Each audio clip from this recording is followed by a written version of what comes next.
Picture this for a second. A single missile launches from Iran and American radar systems track it perfectly, calculating its trajectory, preparing interceptors, everything working exactly as designed. But then, at a specific altitude, something happens that changes everything. That one missile doesn't just fly toward its target, it breaks apart into dozens, maybe even hundreds of individual warheads, each one capable of destroying its own target, each one requiring its own interceptor to stop it. In the span of 3 seconds, what started as one defensive problem becomes 200 defensive problems. And the mathematical reality of that equation is something the Pentagon has been desperately trying to avoid talking about publicly. This isn't some theoretical future weapon or science fiction scenario. Iran has been developing cluster submunition missile technology that fundamentally breaks the economics of missile defense. And they've reached a point where $1 million Iranian missile could require $500 million worth of American interceptors to stop. If you can even get that many interceptors in the air fast enough, which you probably can't, welcome back to War and Wealth. Before we dive into why this technology essentially checkmates decades of American military planning, hit that subscribe button and the notification bell right now. This is the kind of military development that changes everything overnight. And you need to understand it before it shows up in tomorrow's headlines. Trust me, by the end of this video, you'll never look at missile defense the same way again. To understand why cluster submunition missiles are such a game changer, you first need to grasp how current missile defense systems actually work.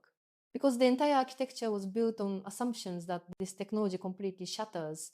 When a traditional ballistic missile is launched, defense systems like Patriot, THAAD, or Aegis detect it using powerful radars that track its speed, trajectory, and probable impact point.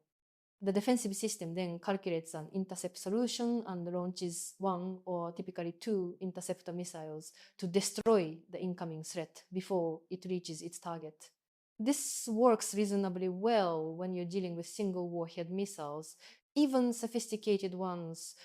The interceptors are expensive, sure, around $4 million each for Patriot Pack 3 interceptor.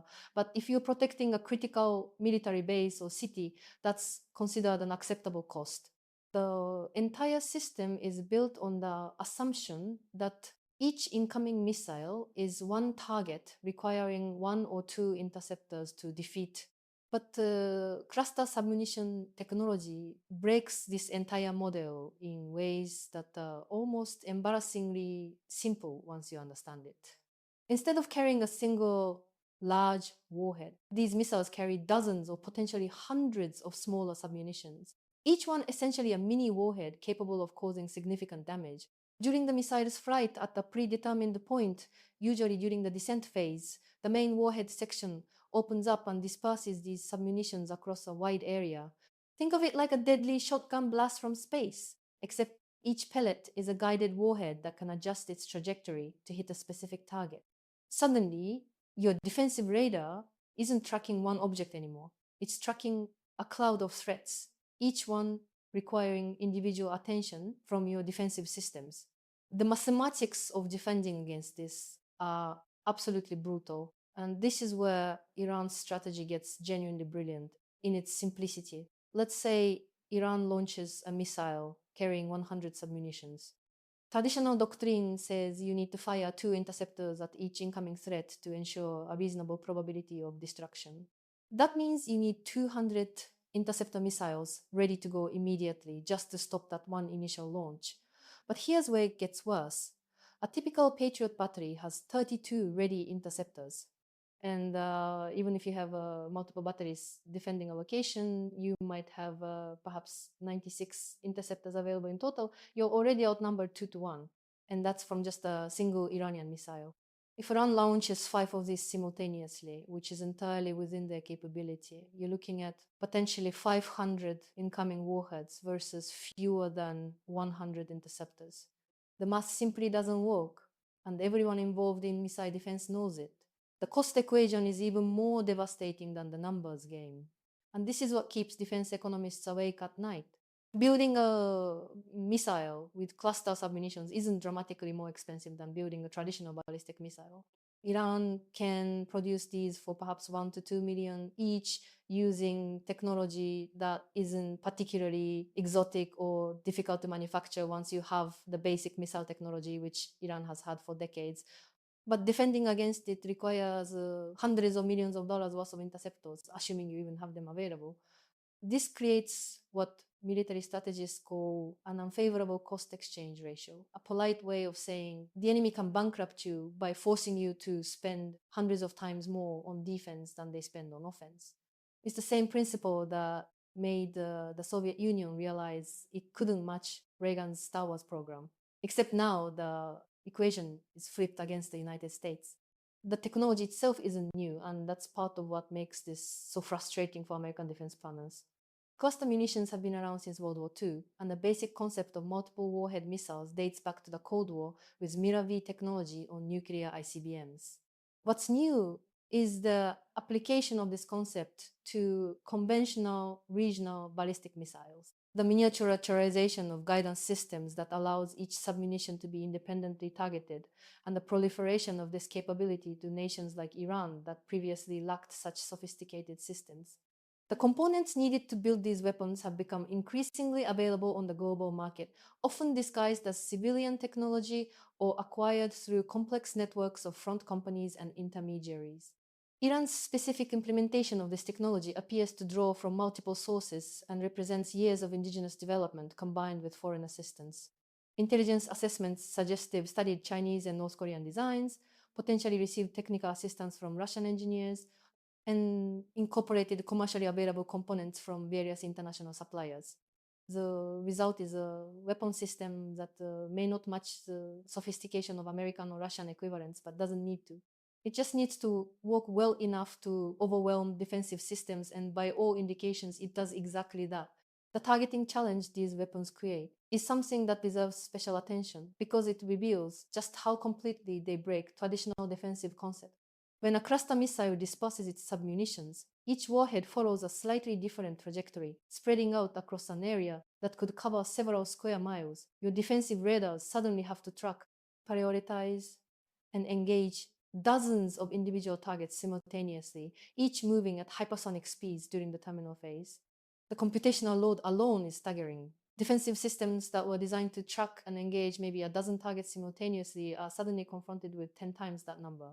Even if the computers can handle it, which is questionable, the mechanical system certainly can't. Interceptor launchers can only fire so fast. Guidance radars can only illuminate so many targets, and the entire defensive network gets saturated almost immediately. The area effects of these weapons create another nightmare scenario for defenders. Traditional military planning assumes you can identify critical assets that need protection and concentrate defenses around them. But when submunitions spread across a wide area, they threaten everything within that zone simultaneously. An airbase that might have seemed adequately defended against conventional missiles suddenly faces the prospect of simultaneous impacts across runways, fuel depots, ammunition storage, command centers, and aircraft parking areas. Even if you stop 90% of the submunitions, the 10% that gets through could still cause catastrophic damage across multiple critical systems. It's like trying to protect an entire city with an umbrella designed to cover a single building. Real world testing of defenses against cluster submunition missiles has produced results that nobody wants to talk about publicly. But linked assessments paint a grim picture. In controlled exercises where defensive systems knew exactly what was coming and when, success rates against cluster submunitions were dramatically lower than against traditional single warhead missiles. When you add in the fog of war, the element of surprise, and the stress of actual combat, those already disappointing numbers get even worse. Some estimates suggest that current defensive systems might stop fewer than 20% of submunitions from a well-executed cluster missile attack, though official sources refuse to confirm or deny these figures. The implications for American bases across the Middle East are staggering. Every major US installation in the region, from Al Uade in Qatar to Prince Sultan in Saudi Arabia to Al Afra in the UAE, was designed with the assumption that missile defenses could provide adequate protection against the limited number of ballistic missiles Iran could launch. That entire defensive concept is now obsolete. If Iran can turn each missile into dozens or hundreds of individual warheads, every American base in the region becomes vulnerable to saturation attacks that current defenses simply cannot handle. This doesn't just affect military planning, it fundamentally undermines the deterrent effect of American forward presence in the region. NATO allies are watching these developments with growing alarm, recognizing that the same technologies that threatens American bases in the Middle East could be used against European targets. The missile defense architecture that NATO has spent billions developing, particularly the Aegis ashore systems in Romania and Poland, was designed primarily to counter Iranian ballistic missiles. If those missiles now carry cluster submunitions, the entire European missile defense strategy needs to be reconsidered. The possibility that Iran might share this technology with other adversaries or that other nations might develop similar capabilities independently adds another layer of concern for European security planners. The response options available to the United States are limited, and none of them are particularly attractive. Developing new defensive systems capable of handling cluster submunitions would require years of research and development, plus hundreds of billions in deployment costs. Money that would have to come from other defense priorities. Increasing interceptor production sounds logical, but runs into industrial capacity constraints. The factories that produce these sophisticated missiles can't simply double or triple output overnight. Preemptive strikes to destroy Iranian missiles before launch is theoretically possible, but would require starting a war that nobody wants and might not even succeed, given how well Iran has learned to hide and protect its missile forces. The diplomatic implications of this technology are already reshaping Middle Eastern politics. Countries that host American bases are reassessing the risks and benefits of that relationship, knowing that they could become targets for weapons their defensive systems can't stop. Saudi Arabia and the UAE have notably increased their diplomatic engagement with Iran in recent months, potentially seeking to avoid confrontation rather than rely on American defensive guarantees that may no longer be credible. This erosion of confidence in American security assurances could fundamentally alter alliance relationships that have defined regional security for decades. Private defense contractors are scrambling to develop countermeasures, seeing both a massive problem and a potentially lucrative opportunity. Concepts being explored include directed energy weapons that could theoretically engage multiple targets quickly, hypervelocity projectiles that cost less than traditional interceptors, and electronic warfare systems that might disrupt the submunitions guidance systems. But all of these remain largely theoretical or in early development stages, years away from operational deployment, even under accelerated timelines. In the meantime, the vulnerability remains and the potential adversaries know it. The psychological impact of this capability shift cannot be underestimated. American military personnel stationed at bases within range of Iranian missiles now know that the defensive systems they've been told would protect them might be essentially useless against certain types of attacks. That knowledge affects morale, retention, and the willingness of service members to deploy to these locations. Family members back home are increasingly aware that their loved ones are serving in locations that can't be adequately defended, adding stress to military families already dealing with the challenges of deployment. Intelligence agencies are working overtime to understand exactly how advanced Iran's cluster submunition capabilities have become. But the challenge of assessing foreign missile programs has always been difficult. Unlike nuclear programs that require specific materials and facilities that can be monitored, developing cluster submunitions uses largely dual-use technologies that are harder to track. A facility producing ball bearings for industrial use could also be manufacturing submunition components. Guidance systems designed for civilian drones can be adapted for military purposes. This ambiguity makes it nearly impossible to know exactly how many of these weapons Iran has produced or how sophisticated their latest variants have become. The proliferation risk of this technology extends far beyond Iran. Once a nation demonstrates that cluster submunition missiles can defeat advanced air defenses, every country seeking asymmetric advantages against more powerful opponents will want the same capability. The technical knowledge is already spreading through academic publications, international conferences, and the movement of engineers and scientists between countries. North Korea, which has extensive missile cooperation with Iran, likely already has or soon will have similar capabilities.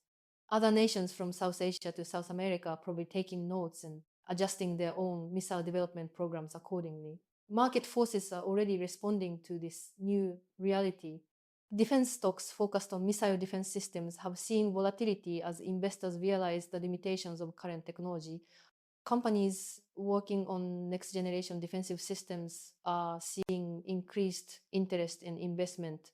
The insurance industry is reassessing the risks associated with facilities in the Middle East, potentially making it more expensive to operate in the region.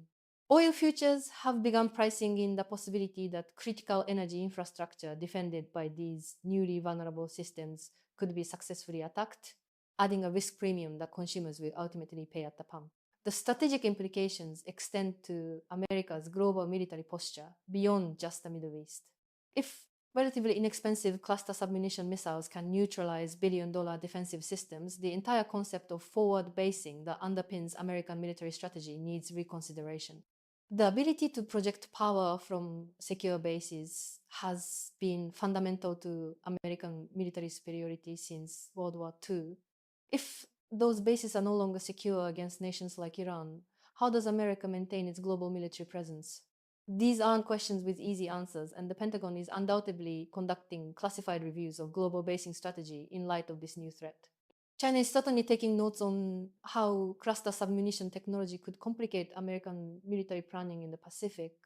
The same weapons that threaten bases in the Middle East could be used against American facilities in Japan, South Korea, and Guam. Chinese military publications have already discussed the utility of saturation attacks against American bases, and the successful development of cluster submunition capabilities by Iran provides both technical insights and political cover for China's own programs. The possibility of facing similar threats in multiple theaters simultaneously creates planning nightmares that current American force structure simply isn't designed to handle. The timeline for addressing this vulnerability is measured in years, not months, which creates a dangerous window where American forces and allies remain exposed. Developing new defensive technologies, testing them thoroughly, manufacturing them at scale, and deploying them to threatened locations is a process that typically takes a decade or more. Potential adversaries know this timeline as well as Pentagon planners do, creating a period of maximum danger where the threat exists but the counter doesn't. How America and its allies navigate this vulnerable period without either suffering catastrophic losses or being forced into preemptive action will be one of the defining security challenges of the next several years. For those of us watching from the United States, this isn't some abstract military problem that only affects people in uniform. The credibility of American security guarantees affects everything from global trade patterns to the value of the dollar to the price we pay for imported goods. If America can't defend its allies and interests abroad, the entire international order that has provided decades of relative stability and prosperity begins to unravel. Understanding these challenges isn't optional for informed citizens. It's essential for making sense of the policy choices and trade-offs our nation will face in coming years. This technology changes the game in ways we are only beginning to understand, and Warren Wealth will continue tracking these developments as they unfold. If this analysis helped you grasp something that seemed complex or overwhelming before, share this video with someone else who needs to understand these realities.